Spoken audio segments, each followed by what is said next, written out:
ಕ್ರಿಸ್ತನನ್ನು ಪ್ರತಿಫಲಿಸುವಂತೆ ನಿಮ್ಮ ಆತ್ಮಗಳನ್ನು ವಾಕ್ಯದಲ್ಲಿ ಬಲಪಡಿಸುವ ಅನುದಿನದ ಧ್ಯಾನ. ಇಂದಿನ ಧ್ಯಾನದ ಶೀರ್ಷಿಕೆ, ನೋಹನು ದೇವರ ವಾಕ್ಯವನ್ನು ಬಲದಿಂದ ಪ್ರಕಟಿಸಿದನು. ಈ ದಿನದ ದೇವರ ವಾಕ್ಯ, ದೇವರು ಅಪ್ಪಣೆ ಕೊಟ್ಟ ಪ್ರಕಾರವೇ ನೋಹನು ಮಾಡಿದನು. ಆದಿಕಾಂಡ 6ನೇ ಅಧ್ಯಾಯ 22ನೇ ವಚನ.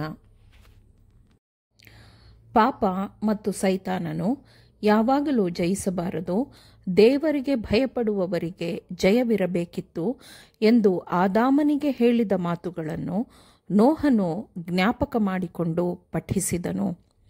ಮನುಷ್ಯರ ದುಷ್ಟತನದಿಂದಾಗಿ ದೇವರು ಲೋಕದ ಮೇಲೆ ತರಲಿರುವ ನ್ಯಾಯ ತೀರ್ಪಿನ ಕುರಿತು ನೋಹನು ಧ್ವನಿ ಎತ್ತಿದಾಗ ನೋಹನ ಬೋಧನೆಯ ಮಾತುಗಳ ವಿರುದ್ಧ ದೊಡ್ಡ ವಿರೋಧವೇ ವ್ಯಕ್ತವಾಗಿತ್ತು. ಆದಾಗ್ಯೂ ವಿರೋಧವು ಸಂಪೂರ್ಣವಾಗಿ ಸರ್ವವ್ಯಾಪಿಯಾಗಿರಲಿಲ್ಲ.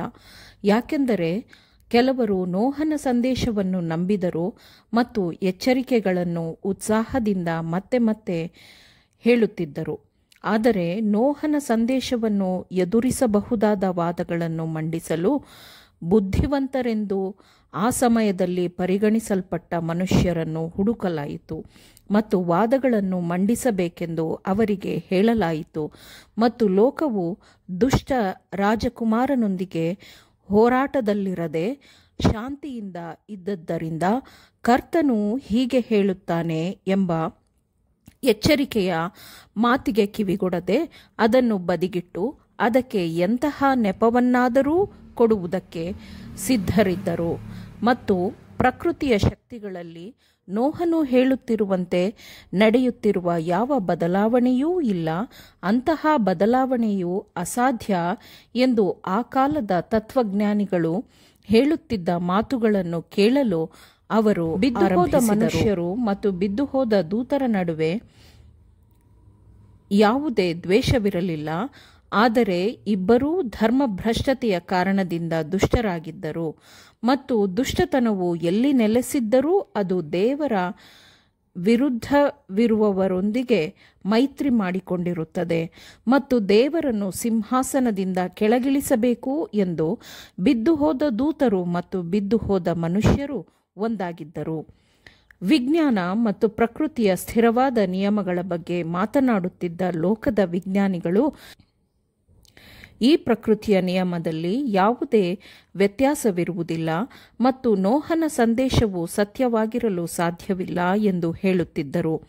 ನೋಹನ ಕಾಲದ ಬುದ್ಧಿವಂತ ಮನುಷ್ಯರು ದೇವರ ಚಿತ್ತ ಮತ್ತು ಉದ್ದೇಶದ ವಿರುದ್ಧ ಗುಂಪು ಕಟ್ಟಿಕೊಂಡರು ಮತ್ತು ದೇವರು ಕಳುಹಿಸಿದ ಸಂದೇಶವನ್ನು ಮತ್ತು ಸಂದೇಶ ಕೊಡುವ ಬೋಧಕನನ್ನು ತಿರಸ್ಕರಿಸಿದರು.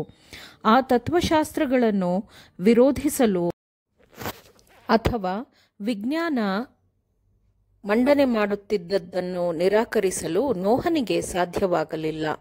ಆದರೆ ಅವನು ದೇವರ ವಾಕ್ಯವನ್ನು ಸ್ಪಷ್ಟವಾಗಿ ಪ್ರಕಟಪಡಿಸಿದನು, ಏಕೆಂದರೆ ದೇವರ ವಾಕ್ಯದಲ್ಲಿ ಸೃಷ್ಟಿಕರ್ತನ ಅನಂತ ಜ್ಞಾನವು ನೆಲೆಸಿದೆ ಎಂಬುದು ನೋಹನಿಗೆ ತಿಳಿದಿತ್ತು. ಮತ್ತು ಅದನ್ನು ಅವನು ಎಲ್ಲೆಡೆ ಪ್ರಕಟಪಡಿಸಿದಾಗ ಅವನನ್ನು ಅಪಹಾಸ್ಯ ಮತ್ತು ತಿರಸ್ಕಾರದಿಂದ ನಡೆಸಿಕೊಂಡ ಲೋಕಜನರ ಮಾತುಗಳು ಏನನ್ನು ತೋರಿಸುತ್ತಿತ್ತು ಎಂದರೆ, ದೇವರ ವಾಕ್ಯದ ಅವನ ಬೋಧನೆಯು ತನ್ನ ಶಕ್ತಿಯನ್ನು ಮತ್ತು ವಾಸ್ತವದ ಸತ್ಯತೆಯನ್ನು ಕಳೆದುಕೊಳ್ಳಲಿಲ್ಲ ಎಂಬುದನ್ನು ತೋರಿಸುತ್ತಿತ್ತು. ಸೈತಾನನ ಮೃದುವಾದ ಮನಮೆಚ್ಚುವ ವಂಚನೆಯ ಥಳಕುಗಳನ್ನು ನೋಹನು ತನ್ನ ಸಂದೇಶದಲ್ಲಿ ಬೆರೆಸಲಿಲ್ಲ. ಲೋಕದಲ್ಲಿ ಜನರಿಗೆ ಭಯ ಹುಟ್ಟಿಸುವ ಕೆಲಸವನ್ನು ದೇವರು ಕರುಣಾಮಯಿಯಾಗಿರುವುದರಿಂದ ಮಾಡಲು ಸಾಧ್ಯವಿಲ್ಲ ಎಂದು ಆ ದಿನದ ಜನರ ಭಾವನೆಗಳಿಗೆ ಅನುಗುಣವಾಗಿದ್ದ ಯಾವುದೇ ಮಾತನ್ನು ನೋಹನು ಆಡಲಿಲ್ಲ. ದೇವರು ದುಷ್ಟರಿಗೆ ಮತ್ತೊಂದು ಕೃಪೆಯ ಕಾಲವನ್ನು ಕೊಡುತ್ತಾನೆ ಎಂದು ಅನೇಕರು ಪ್ರತಿಪಾದಿಸುತ್ತಿದ್ದರು.